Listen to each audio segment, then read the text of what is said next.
who is working in this institution and has also made considerable mark in presenting our institution and our church in public areas and in public spheres of this society. So their presentations are slightly connected, and we have grouped them together, and I have asked later on Dr. Andreas Bockman to lead the discussion group. So let's start with the first presentation. Thank you. It's better for me to be there, because if I stay or sit, it is the same.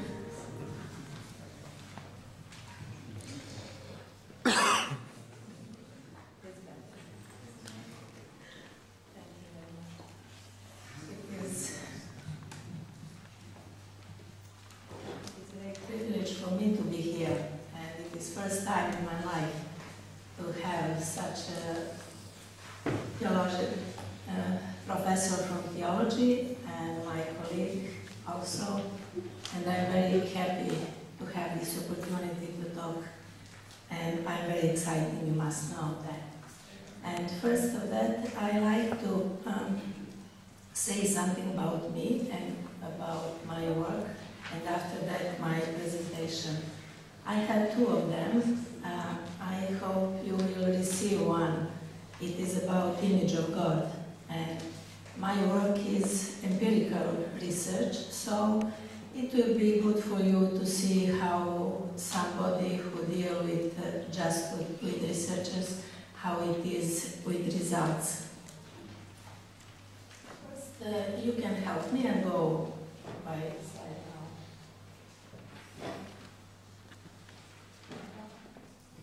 Okay, you can first do the first one. First, I will say next. Okay, yeah. First, I like to say that my education is in theology in Maruševac. It was in previous Yugoslavia, and after that I understand that I am a woman, and I start to study psychology.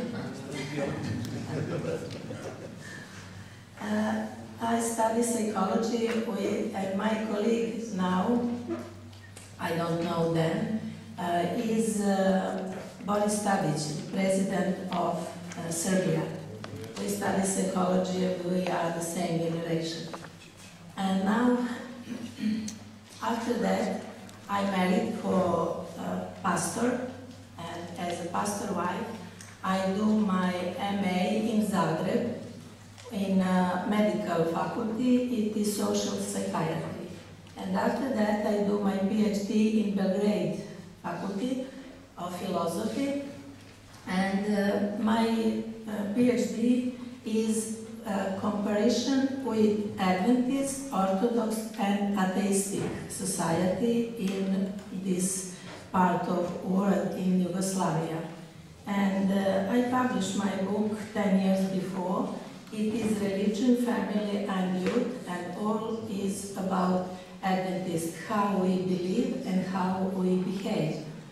And this is second edition now, and it will be in English, but not yet published. It just translated in English.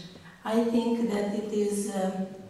It was before Religionesis, and when I just received the result of Religionesis, I compare it, and it is also in this book. And as a psychologist, and previous I studied theology. And after that, because in my country there is not psychology of religion, my PhD is in sociology of religion. And as you see now, I'm a professor, full-time professor in the university in Novi Sad. I live in many towns in Yugoslavia, and my first degree is in Sarajevo, where is most of Islam population. After that, it is in Zagreb, where I meet with Catholic, and in Belgrade with Orthodox. But now I'm working in Novi Sad, and there is most Protestant in this part. So I am very good to deal with religion, and because of that I'm 10 years professor of religion in that part. And I'm very, very satisfied with my job because I have students who study philosophy, study sociology, and I have opportunity to be in postmodern role. Okay. And it is good to say something you can find. We do one book, Religion and Pluralism in Education. We cooperate with Oslo University, and it is what's happened after atheism in previous Yugoslavia and Western Balkan especially. How Muslims start to have education in Islam, how Croatia started first with religious education in the public school, and all of them are confessional. But there is not room for those who are not traditional church, so Baptist, Adventist, and they have no room in the school. Also, we do last year one very good book. It is Images of the Religious Other. And we also compare, it is sociologists from our part of Western Balkan. We compare how people see religious other and who is other, who is the first. In every place, and I try to find where is the place of Adventist or Jewish or everybody else, and you can see the result little just of them later. And I like to show you first, we start to deal with magazine, Religion and Tolerance, when Brother Zajcev was in Serbia, in Novi Sad, and he started, and I called them to teach in my faculty, and he speak about the image of God, and compare how it is in Orthodox Christianity and how it is in also in Bible. We said that not everything is just how it is in Bible. And we published this book. It is first book where is all opinion about religion and tolerance from Islam, from Adventists. There is also Alexander Santrach write about postmodern society and what is happening, problem of rule. And this is the first number, and after that we publish so much. It is Religion and Tolerance now. Last year I was in America and I made this picture, and it is in our cover. It's a scientific magazine now. It's paid by Ministry of Science, and if we are dealing with religion, we are in a rule of science, and it is recognized as a scientific number, you know, how we are measured, how we are good in our job. And it's all I say about that. And now I'll talk about our research. It is exciting what we know about religion in Balkan now. We compare. I have result from Novi Sad, and the first slide will show attitudes toward religion. Yes, that's right. Our society, I think the situation is very similar in Russia, because one of my colleagues, he do PhD of Russia religiosity now, and we can compare Serbia and Russia is like two brothers, one very young and one very big and older, and everything is similar. So it is interesting to see that after fall of communists, our society is divided in those who believe in God and those who are not sure. But atheist is very small. It is just 1% of population. They say they are still atheists. But the believers are divided in three kinds of believers. The first 15% is those who believe everything their church say. It's dogmatic believers. The second is those who is most just in a way of behave, in rituals, but not such in believing and behaving. And the third and most is critical believers. They don't believe everything and they select the truth. So 6 of them are not sure, and 6 of them belong to the church but believe in the God. This white 18% of population behave like they are believers, but they don't believe in God. And it is mixed with believers, and it is a great problem for society because they reject religion, because they saw how they behave. Okay, the next I like to say something. This research is about social distance, and this is average about who is in the middle in the society and who is in the end. In the middle is Orthodox, and if you like to choose the president of state, he must be Orthodox. And it is because of national country now. In Yugoslavia it will never be, but now in every of our countries it is national identity, very strong and connect with religious identity. And you see, Jehovah's Witness is in the end and nobody like them. Okay, we can go further. And this Gallup Europe research, and I compare Balkan situation with American research, the same Gallup. I give my questions and I receive this result, and I can write about that the 10 years before, after, because there is so many results. We compare these countries, and it's just one question about paid job. And you see, just in Montenegro, they work just to be paid, more population. All other countries, more people live without paid job. And yesterday I visited my friend Mirilo, and Marica said that here is not usual people smile so much in the street, and I understand my results better. I have a task to see the image of Serbian people in Balkan. And I find that question is only one, where Serbs are in one side and all others in other. There is not much satisfaction with life in Serbia, because I think it is, we are losers after all. And we lose much more. You understand? It is in feeling, not in maybe. And how much religion now is important part of daily life.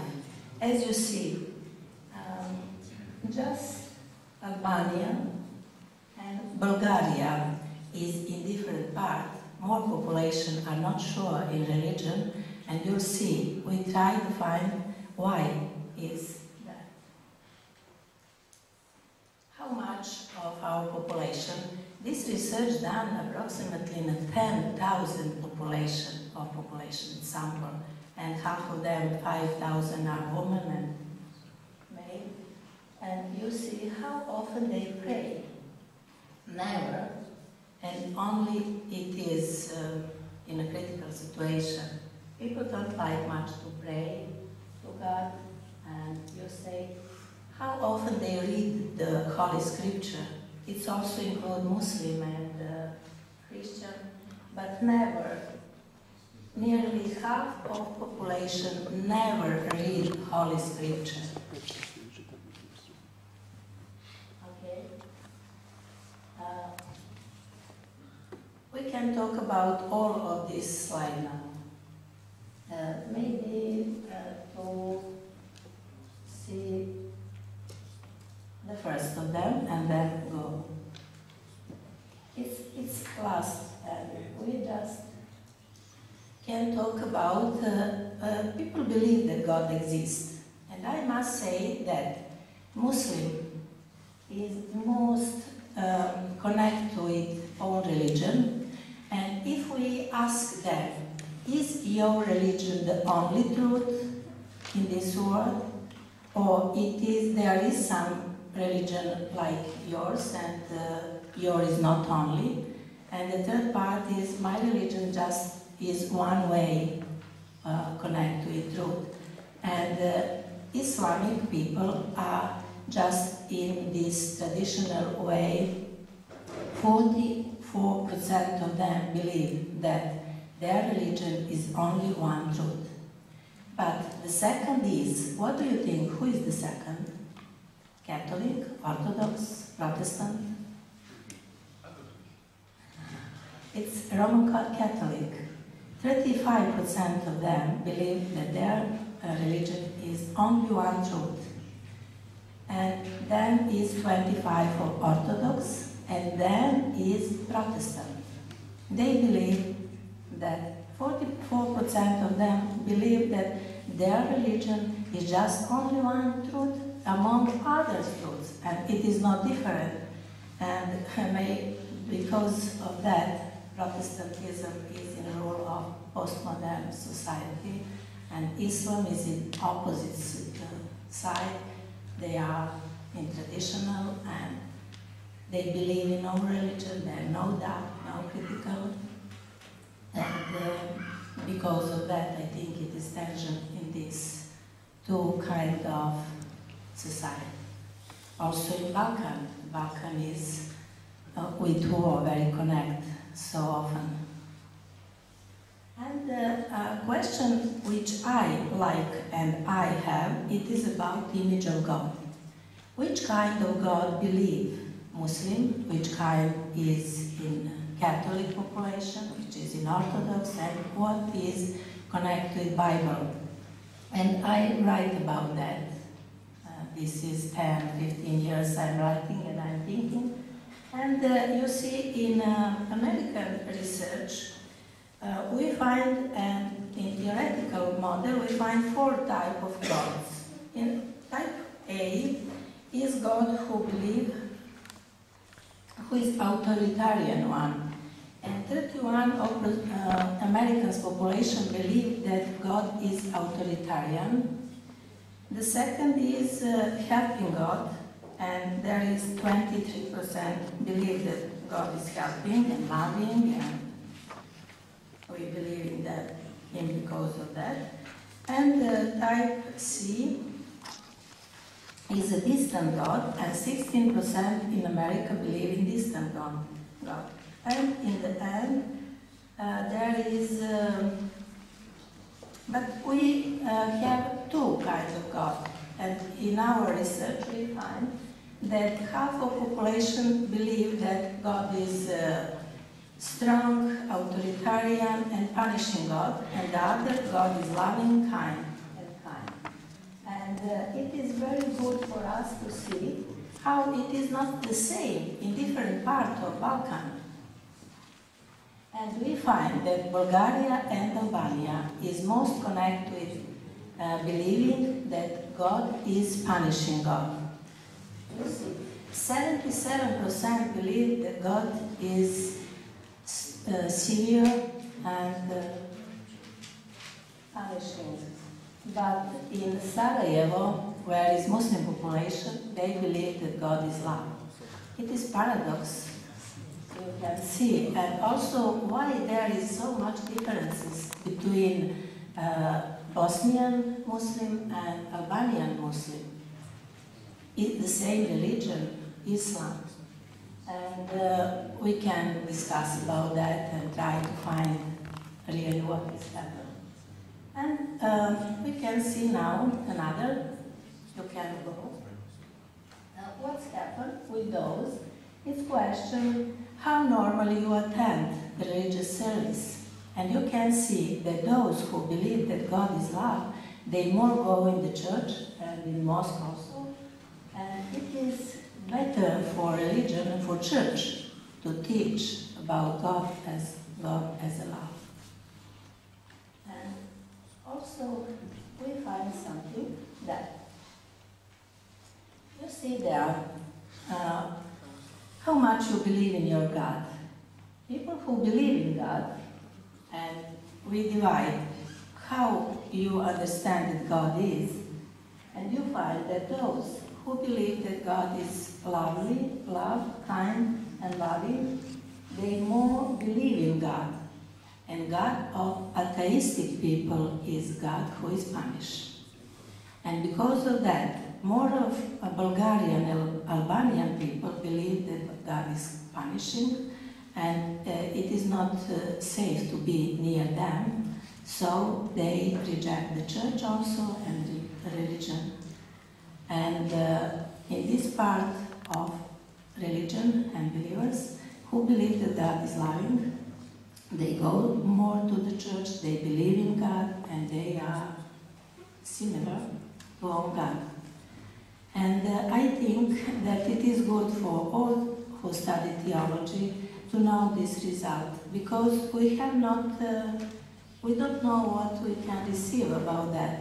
We just like to know how God is imagined in our population, and one of our conclusions is that there is God in the Bible and in Quran, and there is much. I write about that more than I talk about, and if you like, I can send you to read all results exactly. And I think that we can conclude. I also can talk about Adventist image of God, and I find that we are also separate. As you see in previous, the Orthodox believers are half of them, 50% believe God is loving God, 50% God is punishing God. And I'm just thinking, what is better for one person to believe in this kind of image? It's, look, you just see, oh, I'm so afraid, and other, I'm sure with you, my God. But what is better for my psychological health and for health of people? Who is God and how I can be sure by Him? Is it Orthodox better because they are just half and half, or is it ambivalent situation? And I don't know. We can talk about that. What is better picture to have about God? Or if you believe just God never punish, how you can read the Bible and see God's punishing? Or you can say it's not God, it's something behind that. And how is God's power? And how I'm sure in this word. Okay, it's from me now. Thank you.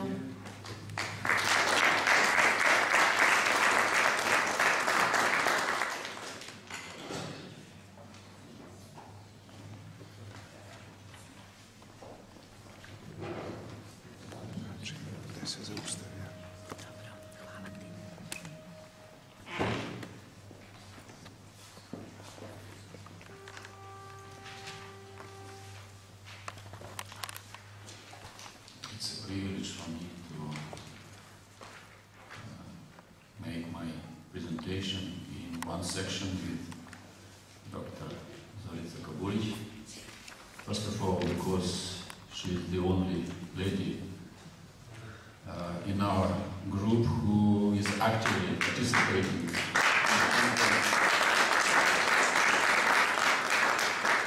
I think, brothers, we have some gender problem in our church. Yeah. I hope next time we will have more sisters participating in conferences like this.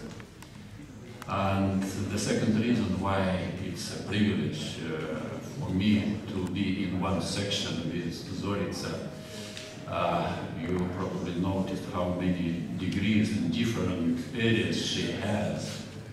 In the area of psychology, philosophy, sociology, and theology.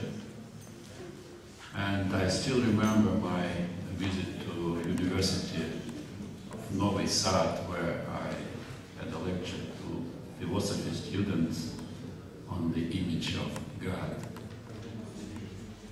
And I would like to talk on religious situation in Russia in general, in context of postmodernity, with special emphasis on the Orthodox-Protestant relationship. Considering the problems of Christianity in Russia, in particular the problem of the Orthodox-Protestant relationship, contemporary situation that is described as the age of postmodernity, I would like to touch mainly two problems. The first is dealing with the age of postmodernity as applied to religious life in contemporary Russia. The second with specific character of Russian culture and Russian Orthodoxy, which specify in turn the character of Orthodox-Protestant relationship. Postmodernism, as it is well known, is a cultural epoch that is characterized by secular ideology in general, the epoch that denies all the foundations, the epoch that refrains even from talking on any foundations, the epoch that is trying, as one author notes, to get along with chaos. Postmodernism denies the basics of Christianity just because those basics pretend to contain the truth. If modernists try to prove that Christianity is not true, postmodernists deny the idea of truth too. Well-known author Jean Wythe, or Wythe, I don't know how to pronounce his name, comments, postmodernists deny Christianity on the same basis they deny modernism, with its scientific rationalism. Christians and modernists believe in truth. Postmodernists do not. What will be more tolerant toward Christianity today, modernism or postmodernism, is still enigmatic. The age of modernity, as it is well known, was coincided with the process of secularization of Western society. Secularization means, in this case, mainly the process of losing by religion her social meaning, her social status. The thesis was born that religion and contemporary society are incompatible. A kind of revolution took place in social perception. A new understanding of society and the place of human being in it arises. A new secular world appears in that sense that its existence doesn't depend on God anymore. Secularization per se is a new conception of the world, society, and human being. Due to the process of secularization, the secular political regimes were established with such institutes as separation state and church, separation school and church, the equality of rights of all believers in spite of their belongings to denomination. What was the impact of that process to the church in the West? If we are talking about Protestantism, under the attack of secularization, the intellectual capitulation of Protestant theology took place. That capitulation was made apparent, especially in the proclamation, "Death of God" theology. The situation with the Russian church was quite different. Modernity came to Russia, as some researchers say, somewhere in the middle of 17th century. Split of the Russian church that took place in that time demonstrated undoubtedly collision of two types of modern perception, striving for initial or traditional. It was emphasized by the so-called Old Believers Party and Pope Caesarism in Patriarch Nikon and his followers. In result, the third type of modernity overcomes Caesar Popism that became apparent in absolutism of Peter the Great. The Peter's reforms will follow, and then synodal period of the orthodoxy with church submissed to the state, and later on secularization under the rule by Catherine II. It was very influenced by Western thinking, mentality, culture in general. The early modernity in Russia, like in Europe, strengthened the state extremely and weakened the church. However, neither reforms by Peter the Great nor secularization during Catherine II, though quite painful for the Russian Orthodox Church, were not something fatal for Christianity in Russia in contrast to Western Europe. During the 19th century, monastic life has been prospering, cathedral architecture developing. Historians talk even about a kind of renaissance of the whole spiritual life under the rule by Alexander III in the end of the 19th century. Much more dramatic and harmful for the Russian Church was the modernity of the Soviet period. We have already mentioned death of God theology as a distinctive feature of Western modern perception. Surely the death of God in secular West and in socialistic countries are totally different things. If the loss of her authority by Western Christianity is a gradual kind of evolutionary process, secularism in the Soviet Union was revolutionary by character and totally anti-religious by its program. The death of church as institution in Soviet Union was not a social and evolutionary process, but an action of violence, a part of severe and violent policy on behalf of the atheistic state. Secular world and secular perception became a true challenge to Christianity in the Soviet Union. One of the problems for the church lay in the fact that secularism of Bolshevist leadership operated the same values the historical Christianity traditionally proclaimed. I mean, brotherhood, equality of all people, freedom, etc. However, all those words were deprived of their true meaning they have in Christian context. Thus, quite popular in post-revolutionary Russia slogans like freedom, equality, brotherhood were taken by the Adventists, for example, much more realistic than by the so-called revolutionary masses. In one of the issues of Adventist magazine of those days, an article was published where it was emphasized that true freedom, true equality, true brotherhood might be achieved only on the foundation of the gospel.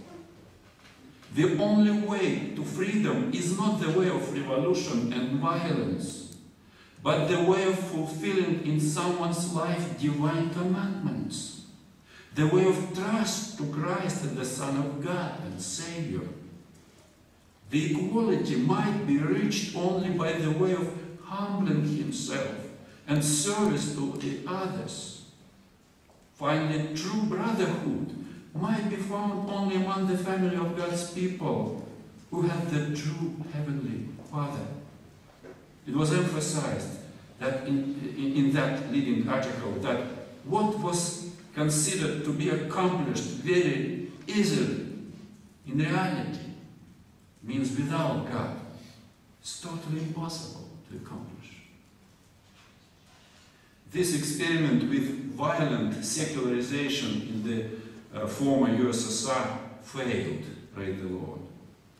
It's common knowledge that those considerable social and political changes that took place under the government of Mikhail Gorbachev 20 years ago coincided with radical paradigm shift known as a transition to postmodernism. Most of researchers, the transition to postmodernity bring into correlation with the rise of counterculture during the 60s of 20th century, when many young people called into questions the achievements of contemporary civilization and turned to the search of alternative way of life, free from any rational and even moral limitations. Some researchers link the transition to new era with Berlin Wall destruction in 1989. For someone, the starting point of paradigm shift is the global problems of contemporary world. However that may be, in the last quarter of the 20th century, humanity marked a totally new perception of himself and the world. The traditional institutes like church, family, state become more and more discredited. The notion of truth as something unchangeable, final and absolute, totally disappears. As one of the researchers mentions, if modernists didn't believe that the Bible is true, postmodernists denied the notion of truth at all. Even the so-called scientific knowledge didn't remain above suspicion, and the science stopped to be authoritative and final word for many people. Postmodern epoch and postmodern perception challenged the evangelical Christianity and the Adventist Church in Russia to a great extent. The most challenging became the category that characterized the situation of postmodernity in general. Dr. Eckhard Müller mentioned in his sermon: pluralism, relativism, individualism. As regards the situation with religion, pluralism means that all religions are equally true and valuable. None of them, including Christianity, cannot claim to be exclusively true. In the situation of postmodernity, the eager conviction of early Christians expressed in the words of the apostle, salvation is found in no one else. For there is no other name under heaven given to man by which we must be saved. This conviction becomes meaningless.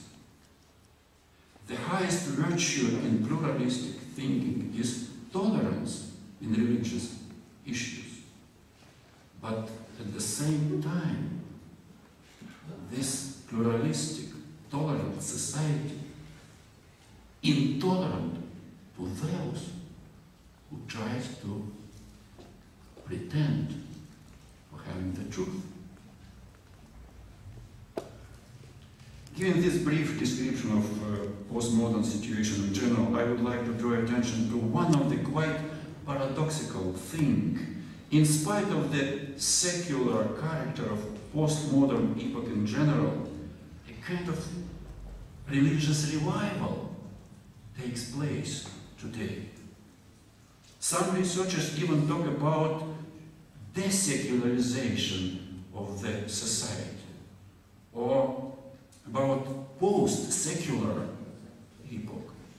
One of those who is especially active in promoting the idea of post-secular society is known German philosopher Jürgen Habermas. He said that religion restores social status and meaning in contemporary society.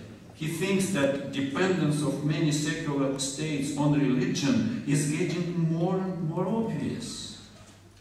Moreover, some Western societies confront with new religious powers and communities that hardly adapt to the secular principles of organization of contemporary European states.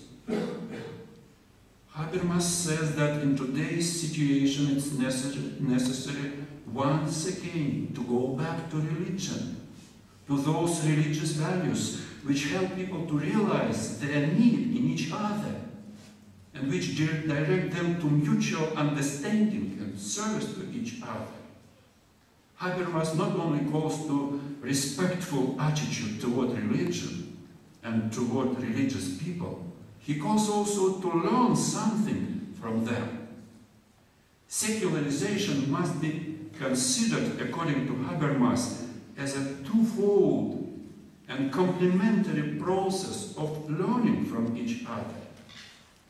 This process of learning, changing, and enrichment gives content to the so-called post-secular people. Thus, the main feature of post-secular society is a twofold process of learning between faith and reason. That doesn't mean that religion becomes again the dominating value system or dominating worldview. Researchers think that after the period of secularization in Western culture, it's impossible to return religion to her former status. Nevertheless, in post-secular society, religion is considered to be a saving alternative in contrast to worldly pragmatic ideologies, cultivating money and power and demonstrating total helplessness in providing any constructive moral idea. Returning of religion in the life of society in post-secular epoch is accompanied, however, with changing the face of religion itself. This face is painted today not by the church as a community of believers or theologians or even Christian journalists. The face of post-secular religion is painted by the mass media and by politics. And this face of religion painted by mass media and politics sometimes obtains magic and occult traits. Thus, Leonid Ionin, one of the Russian scholars, in his article titled "New Magic Epoch," using Max Weber terminology, talks about the second bewitching of the world, by analogy with definition of secularization as unbewitching of the world. Under the influence of television, first of all, mass culture, the contemporary perception is gradually absorbed by magic again. Sure, it's a new kind of magic, magic enveloped in seemingly scientific character. Many contemporary influential authors such as Fukuyama, Habermas, Gray, Toffler talk about those changing of the image of religion and its role in today's life.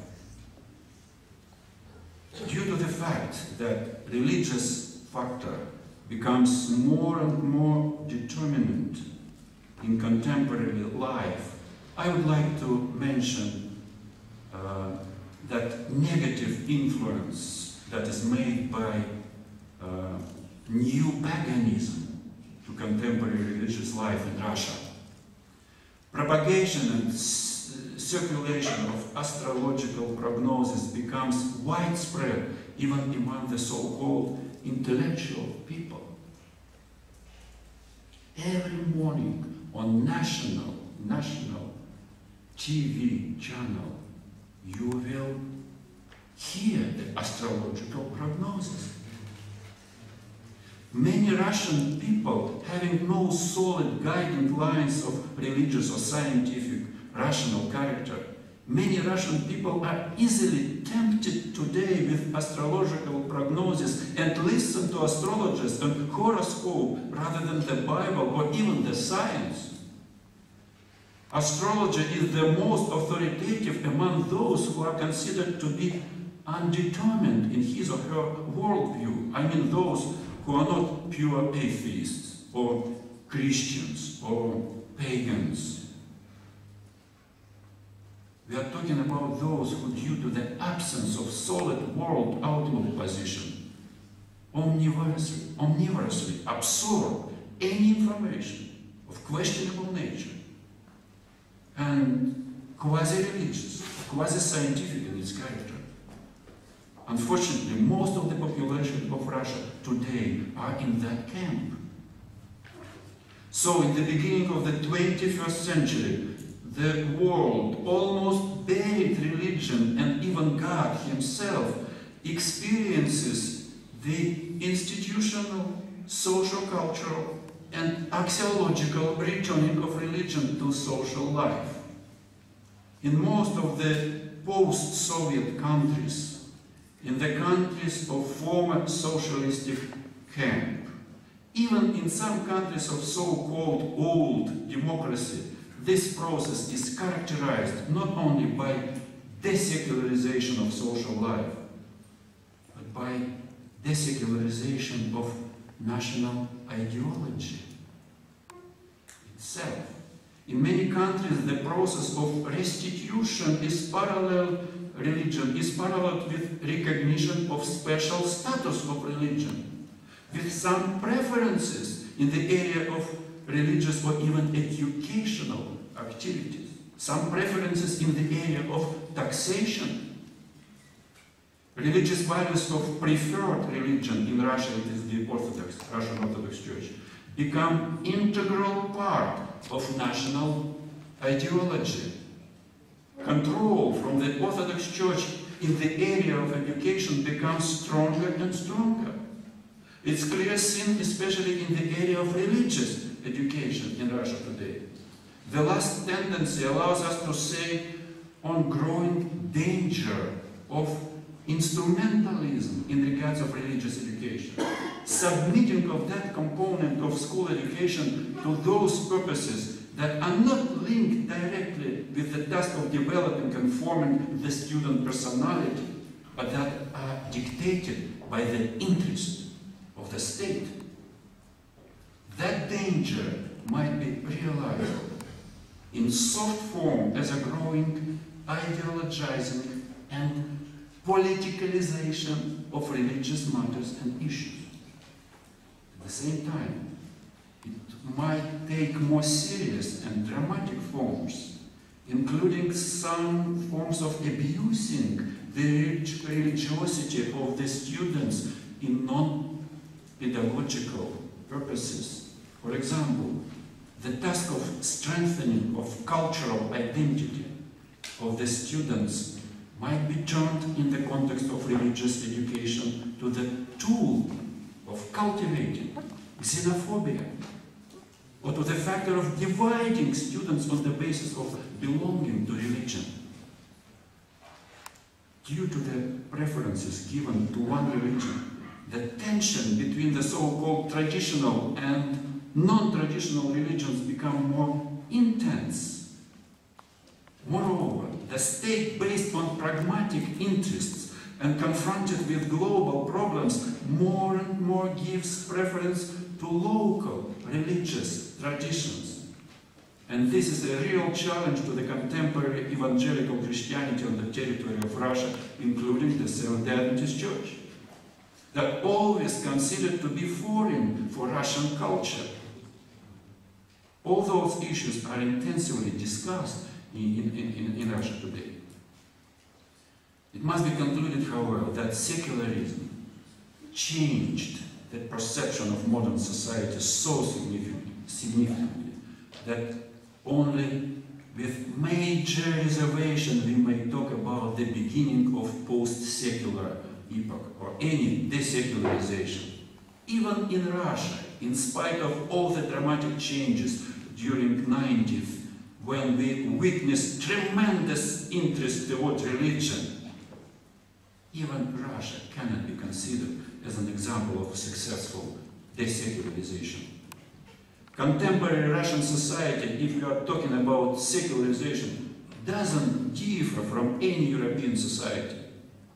It is secularism on macro level, although the state is trying to use the church in her purpose. Its market of religions, its plurality, its very low figures of religiosity, etc.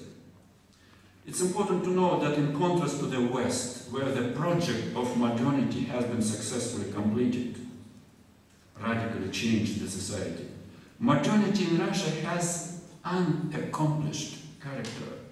This is due to its inconsistency. Quite often it has been introduced mechanically by a method of blind copying of Western model. Something was accepted, something was not. The process was characterized by dramatic, sometimes even tragic events. As it was mentioned before, the project was interrupted several times. It changed its direction. Some of its undertakings didn't have continuation and completion. The main characteristic of post-modernity situation in Russia consists in following. Along with elements of completed modernity introduced from outside, like democratic government, gay culture even. In many areas like education, culture in general, there are still some unrealized, started and aborted, still waiting for its completion elements of modernity. Actually, Russian postmodern is supposed to become the epoch of completion of modernity. So what are the challenges of contemporary Russian Protestantism, including our church, in that situation? Before trying to answer to that question, it must be reminded again that in spite of the process of desecularization and returning religion to the social life, the predominant church, I mean the Russian Orthodox Church, is in a state of global crisis. We have already mentioned, in some sense, misshapen, defective character of returning religion, religion that is politicized, religion wrapped in occult and astrological forms. However, the Protestants themselves are not in the better form. During the 90s, the evangelical movement in Russia, including the Seventh-day Adventist Church, got, as it is known, power pulse for their growing. Most of Protestant churches moving by inherent constructive energy took great strides forward, creating quite significant phenomena in the social and religious life of Russian society. After 15 years of social and religious changes, most of that energy was spent. Today we can see the situation of considerable exhaustion of initial resources. We can see quite evident signs of decline and recession of evangelical movement. The church growth that was unprecedented during the collapse of communism is very slow today. Protestants actually do not play any significant role in the social life. Researchers point out to the relatively small number of those who watch or listen to Christian programs on TV or radio. The same situation is with theological training. The number of theology students was reduced drastically for the last several years. Just recently, I talked to one of the professors of the Baptist, the biggest Baptist seminary in Moscow. Can you imagine? They have just 6 theology students on campus. In 3 stores building, just 6. Some Protestants see the reason in that recession in active counteraction or opposition from the Orthodox Church. how it's quite difficult to agree with that position. Russian Orthodox Church herself, as it was mentioned, as it was mentioned before, is in the same crisis of developing and growth. Although 20 years passed since the collapse of the communist regime and ideology, many Russians still consider themselves unbelievers. They didn't find for themselves neither Orthodox nor Protestant Christian community. So today those people are considered to be enormous reserve for evangelistic activities for both Orthodox and Protestant missionaries. I think that the reason for that reduction of Protestant activity in contemporary Russia today should be looked on another level. I think that the main reason for that can be found in that powerful opposition which was created by contemporary secularism as such. And this causal factor still claims special attention in spite of discussion on de-secularization. This factor has, as it had been mentioned before, is quite complicated structure, and it's binding together with transformed religious factor, returning back to the social life. So, in spite of many talks on spiritual revival in Russia we are hearing today,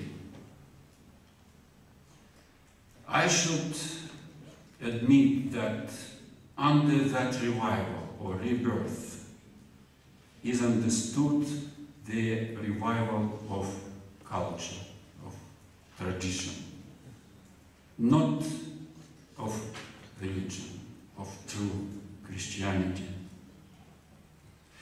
It's quite clear that the rebirth of the culture, of the tradition, and rebirth of the biblical Christian truth are different things.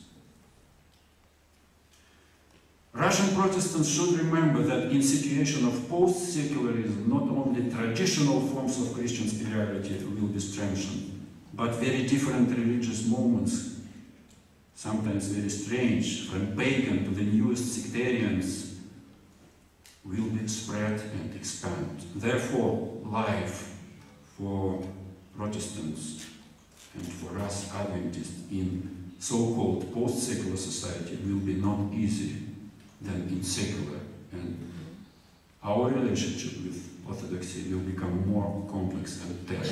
Thank you.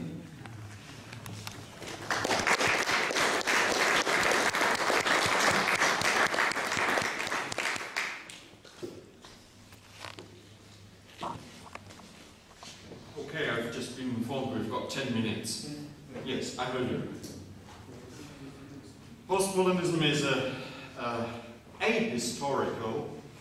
It's ahistorical in its attitude, and therefore thank you very much for your historical notes, which I think are very relevant in discussing the topic. And postmodernism, of course, is in many ways speculative constructivism, and therefore I would like to thank you for some solid research you presented, because I think we also are postmodern in the sense that we do a lot of speculation without any basis to them, and you presented some very, very challenging and interesting figures. Thank you to both of you.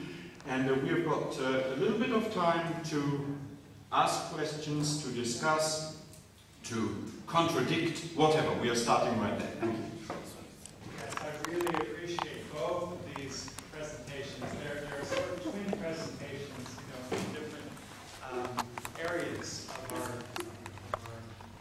region. And so I would like to address actually my question to both presenters. If they could try to give a picture of the Adventist character in connection with the data and things that they have shared. How do Adventists fit within that context?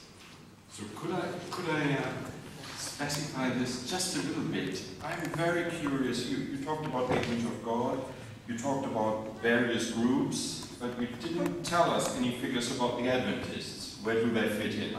Maybe we can make it concrete at that place. Maybe she wants to add something else as well. All about Adventists is in this book. And if I say something I choose, it's not whole truth, it's just only one segment of Adventist.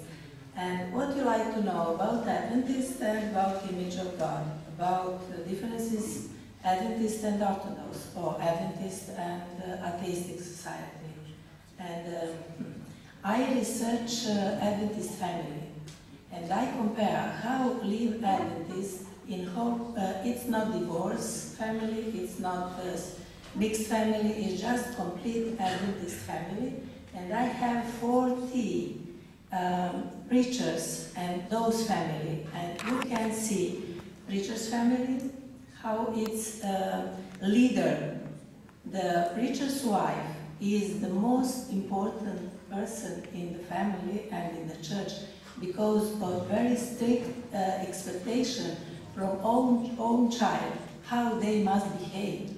And she is responsible and she is very fair for own family. And I compare the children in our church in these two groups. And also very important is mixed family. We have many women whose husband is not in the church, and there is differences in self-concept of adolescents in our church, who rise in a whole family Adventist, who is in mixed family, one is Adventist, the other is not, and there is young men and women who come in the church and their family are not Adventist. And it is very, very good to know how it deals with them, what's their problem. One problem has pastors' children. The second problem is children who live in mixed family because of conflict of loyalty. They must say, I love you, mother, more than you, father, because of believing. And it is not healthy for them because they are in conflict. And my message is, if you baptize, it is best if you can baptize the whole family because of unity and because of children and their mental health. Also, I find that all Adventist youth have just 3 differences from own generation. The first is image of self, of body. My body is sinful. And the second is morality. Our young people have higher morality attitude than the population they live. And third is sexuality. They believe they have tension because I am sinful and I have my needs, but it is forbidden. And also they are in this kind of tension. And when we compare morality in attitude is very good and our behavior is very good, but our attitude toward ourselves and our body is the very dangerous thing, and we must deal with that. Is our body good?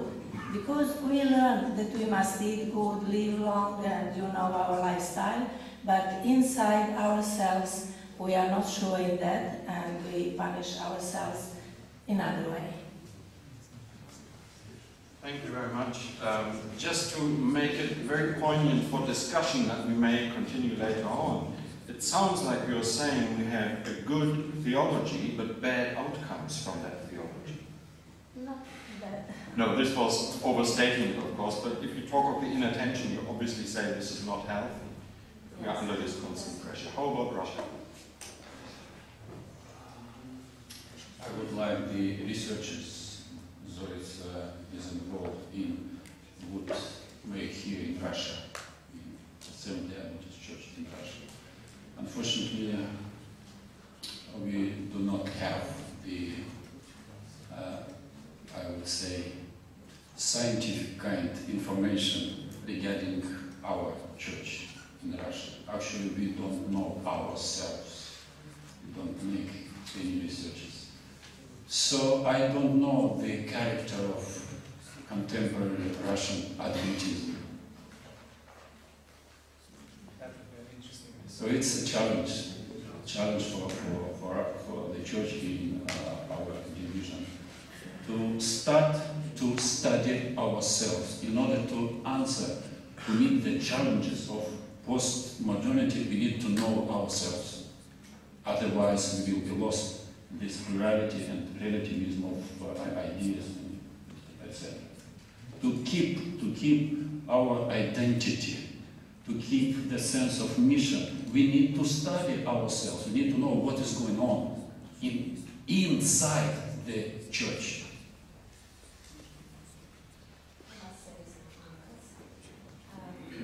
When I do this research, I think it's only one. I'm very brave because I write about myself and my life.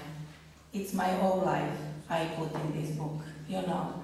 I must be very carefully because it's not just me, it's all people in the world I represent. And not because that. I was very careful because my teachers and population who read that book is not all Adventists, you know. They are atheistic, they are sociologists, psychologists, everywhere.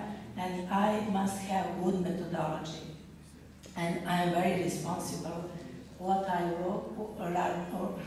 I must be objective.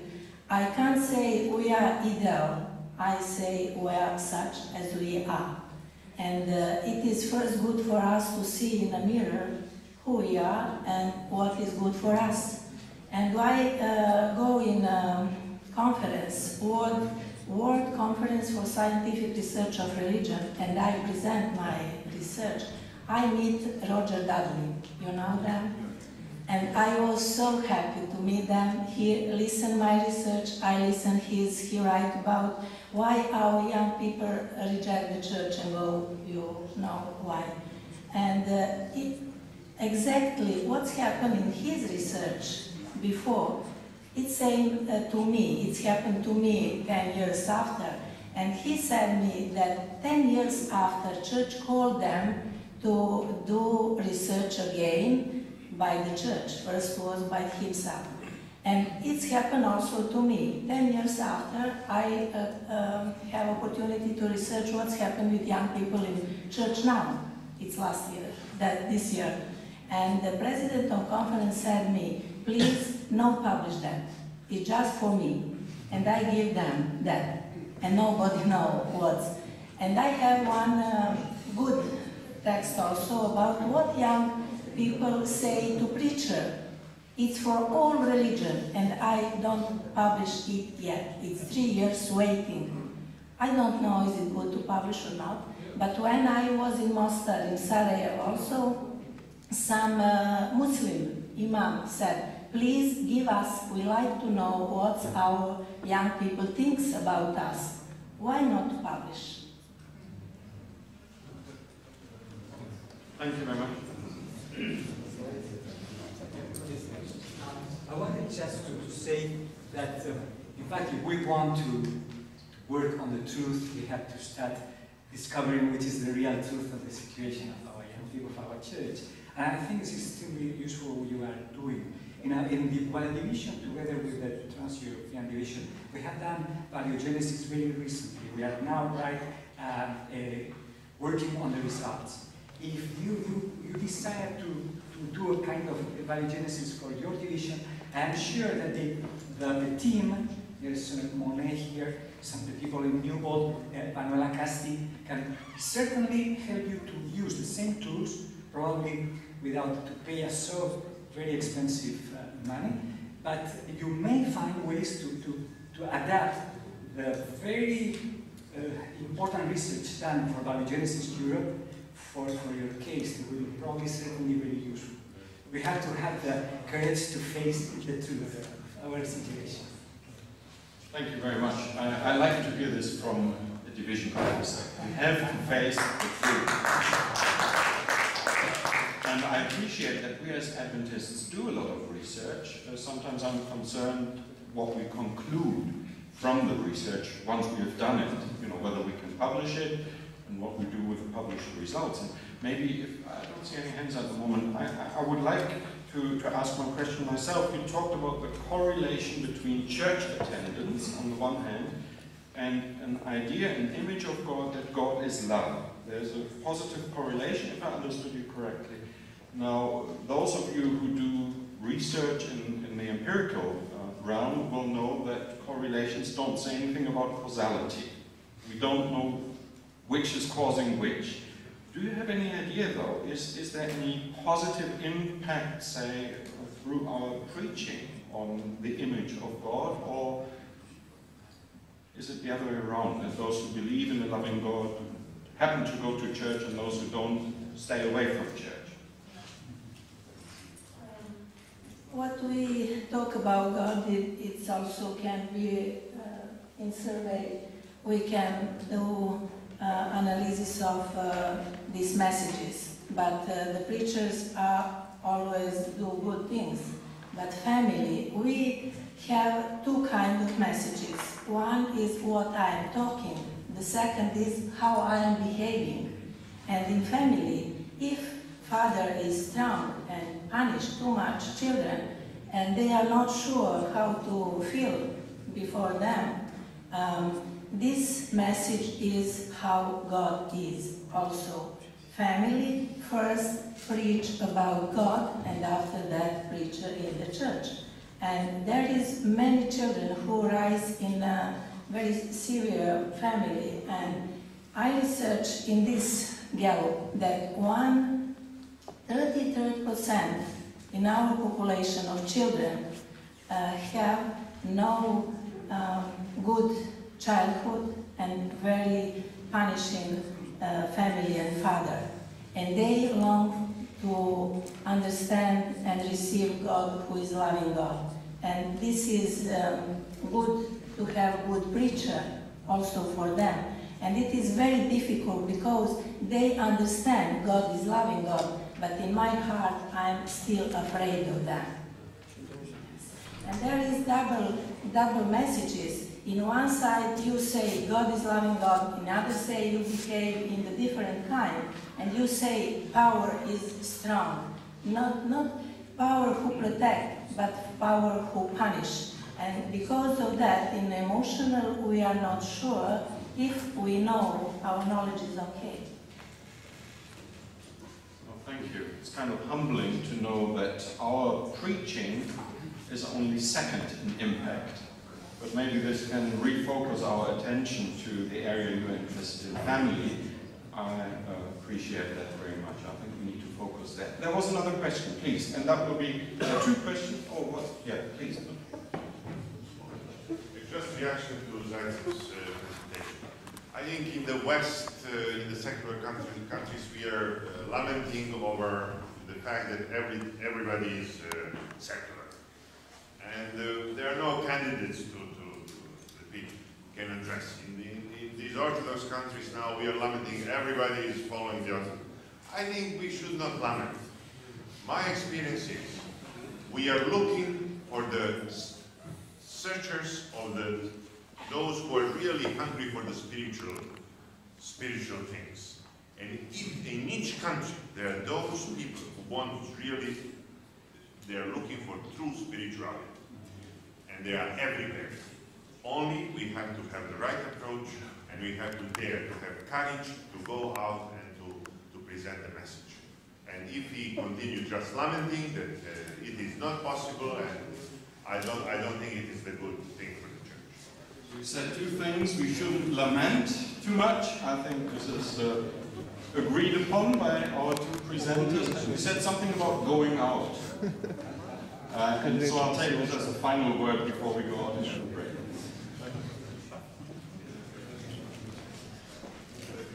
I think going out will probably come in our last presentations, and I think we will also address that issue from the missiological side of our missiological part of our conference. But really the time has come also for us to go out literally. I just want to thank our presenters, the first section for this morning, and thank you also very much for your work and your presentations.